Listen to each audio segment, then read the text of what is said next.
The stagecoach rolled into Dustwell just before dusk, wheels creaking and flinging brown dust like tired sighs. It was early spring, but the wind still had winter's edge. Slicing across the cracked ground and curling around the bones of the town, a wooden sign at the edge of the street swung loosely on a rusted hinge. Welcome to Dustwell, population 317. The second one looked freshly painted. Someone was keeping count. On the coach's last bench, half slumped and bundled in a threadbare grey shawl, sat the woman nobody expected. Her name was Evelyn Harrow. She stepped down with care, boots touching earth like they weren't sure it would hold her. Her face, pale and sun-drawn, bore the wear of too many miles. Her travel bag, once blue velvet, sagged like wet paper. She carried no trunk, no letter of introduction, no family waiting on the edge of the boardwalk, just a single folded paper tucked inside her bodice, an offer of marriage, written 6 months ago by a widower named Thomas Blake. The saloon door flapped open, and a few heads turned. A group of ranch hands paused mid-draw in their poker game. A shopkeeper lifted his eyes from the ledger behind the general store window. Then they turned away, as if watching too long might invite her story to brush against their own. Evelyn walked with her shoulders drawn, posture upright from years of trying not to disappear. She stopped outside a modest red house with white shutters, the address scrawled in faded ink on her letter. A child answered her, a girl no more than 10, with wide eyes and tangled braids. "Is your father home?" Evelyn asked, voice roughened by road and hunger. The girl didn't answer. A woman's voice rose from inside, sharp as broken glass. "Tell her he changed his mind." Footsteps. The door slammed shut. Evelyn stood still for a moment, wind tugging strands of her dark hair from its pins. Her lips parted, but no words came. She simply turned, walked back down the step, and kept walking. No one followed. No one asked. By sundown, she sat beneath the overhang behind the feed store, arms wrapped around her knees, the wind nosing into the corners of her coat. The paper in her bodice was damp with sweat. Above her, the sky bruised to a hard purple, stars beginning to bloom in the silence. Evelyn stared at them, dry-eyed. She had nowhere to go and no one waiting, but she was still breathing, and that perhaps something. By morning, the sky was a faded canvas, pale as dishwater. Evelyn woke with her back pressed to the rough wall of the feed store, her shawl curled tight around her like a cocoon of threadbare pride. Her boots were damp, her fingers numb. She didn't cry, not because there was nothing to cry over, but because there wasn't enough left in her to spare the salt. Dustwell was already stirring. A boy led 2 mules down the lane, whistling through his teeth. Someone rang the bell above the bakery door. Church bells tolled from a single steeple, as if reminding everyone of their place. Except her. Evelyn waited until the back door of the feed store creaked open. A tall, thin man stepped out, carrying a bucket of oats. He nearly tripped over her. "Lord," he muttered, then peered down. "You sick?" "No." Her voice caught, then cleared. "Just resting." He studied her for a beat longer. Then, without another word, he walked on, left the bucket near the horse trough, and re-entered the store. She wasn't surprised. By mid-morning she wandered the edge of town. A widow's house had a sign that read "Laundry Help Wanted," but the door was locked when she knocked. The church offered her a bowl of thin soup and a look of uneasy charity. When she asked if anyone rented out rooms, the pastor's wife blinked and said gently, "Not to strangers, dear stranger." That's what she was now. Not a woman, not a neighbor, not even a mistake. Just a shape on the edge of everyone's lives, a breath they didn't want to take in too deeply. By evening, she found the old canning shed behind the cooper's shop abandoned but dry. She swept it with her shawl, laid her coat beneath her like a mattress, and curled up inside. Her body ached. Her pride throbbed deeper. A tin cup of water, half a dry biscuit. That was supper. She stared at the cracked ceiling boards overhead. Somewhere, she could hear a music box playing faintly from a child's window, a lullaby meant for someone else. Still, she did not crumble. She watched the dust settle in the last slant of sunlight and whispered to no one, "Tomorrow I'll try again." And that was enough for one more night. The third morning in dusk broke cold and colorless. Frost edged the window panes and turned dirt to stone. Evelyn rose stiffly from the shed floor, shaking out her shawl and tying back her hair with a ribbon so faded it looked gray in the early light. Her stomach had long since stopped growling. It had surrendered. She washed her face with rainwater caught in a barrel and stepped out into the silence. There were no open doors, no offers, but she'd learned to read the small spaces where need slipped in. Torn hems, broken hinges, bread gone stale. She started at the dressmaker's. "I'm not looking for pay," she told the woman who eyed her with suspicion. "Just something to keep my hands busy." The dressmaker's lips pressed into a tight line.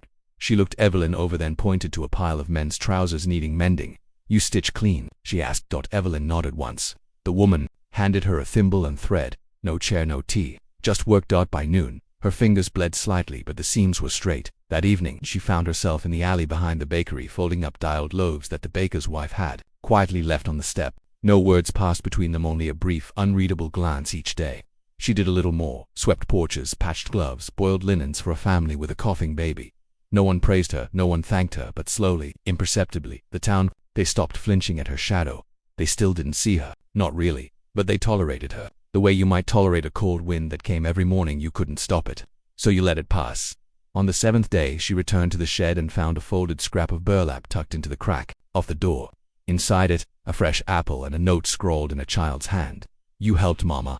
This is mine." She stared at the fruit, her fingers trembling as she turned it over. Then very slowly she smiled, not out of joy but out of the fragile, unfamiliar feeling that she was becoming real again. One stitch, one loaf, one silent kindness at a time. The general store smelled of kerosene, leather and ground peppercorns. It was warm inside, warmer than the rest of Dustwell, and Evelyn found herself returning every few days under the pretense of needing needles or bread flour. Though she often left empty, she never lingered long. He always noticed Thomas Blake, the widower who had once written her that letter, the one who never answered her reply. He didn't run the store, he just helped there sometimes, fixing shelves, hauling sacks of feed, standing behind the counter when the regular clerk stepped out. He moved with the quiet precision of someone who'd learned to get by without fuss. Tall, broad-shouldered, with sun-worn skin and a jaw that always seemed halfway clenched, like he was chewing on a thought he didn't trust enough to say aloud. The first time they locked eyes was over a spool of thread. She was reaching for it. He'd just restocked it. He paused. "You sew?" "I mend," she answered. He didn't smile, just nodded, then stepped aside. That was all. But he remembered her collarbone white, the exact shade she needed. The second time, she arrived late, after most had gone home. A dust storm had picked up outside, flinging grit against the windows. Her shawl was wrapped tight, her boots coated in mud. Thomas was stacking tins near the stove. Without a word, he walked over, grabbed the broom from behind the door, and swept the entryway clean so she wouldn't slip. "You look like you've been walking since sunup," he said. "I have," she murmured, brushing dust from her sleeve. He didn't ask why. He didn't comment on her tired face or chapped lips, just said, "There's coffee on the stove. Help yourself if you want."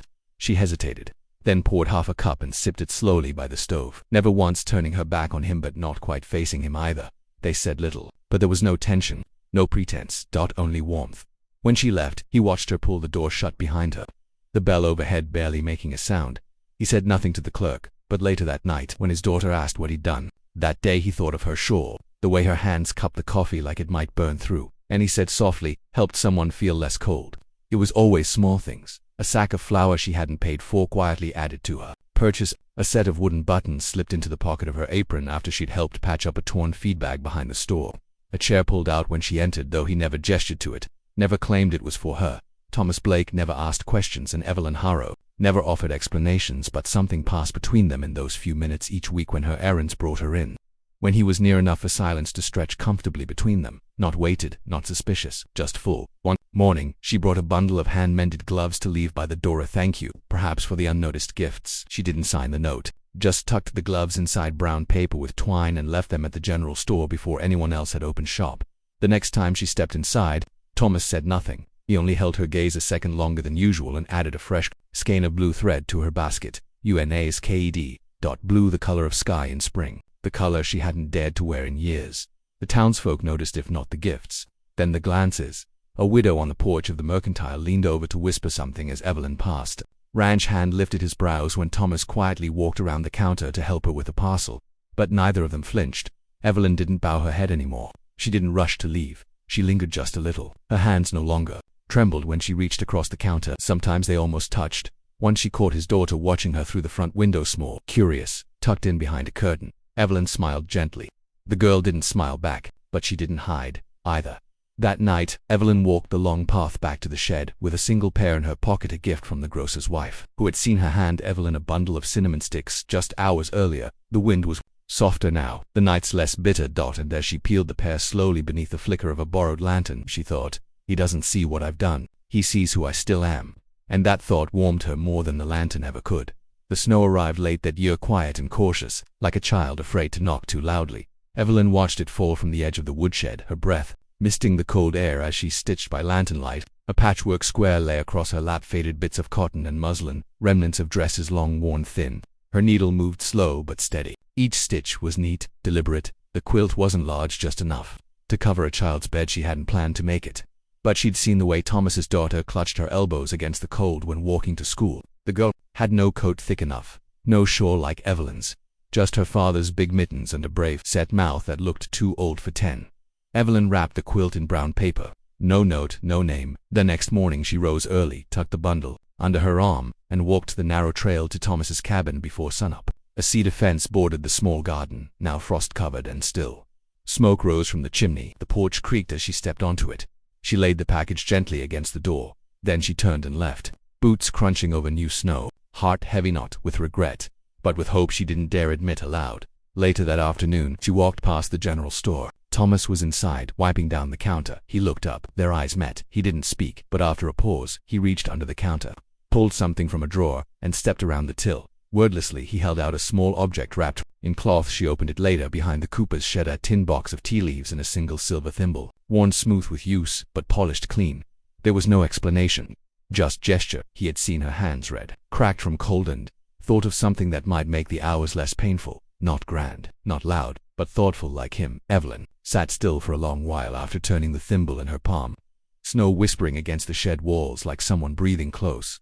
For the first time since she'd arrived in Dustwell, she let her eyes close, not in defense, but in trust. There was a gentleness blooming now, not in the town, but between two people who knew what it was to go unseen and had chosen to see each other instead. You said, next ChatGPT said, generate section 7 of a long-form historical Western romance titled, Single Dad Saves a Woman on the Brink of Death. She repays him in an unimaginable way. Section 7. Public scene of transformation. The Dustwell Winter Fair arrived in a hush of white and pine. By noon, the churchyard bustled with townsfolk bundled in wool, cheeks pink from the cold. Tables stood beneath a line of lanterns, hung early though the sun hadn't yet begun to set. Someone played fiddle inside the chapel hall, the notes drifting out in bursts of joy that didn't ask who deserved it. Evelyn stood just beyond the entryway, breath held. She hadn't meant to come, but the dressmaker had pressed a shawl into her hands that morning, one she hadn't asked for.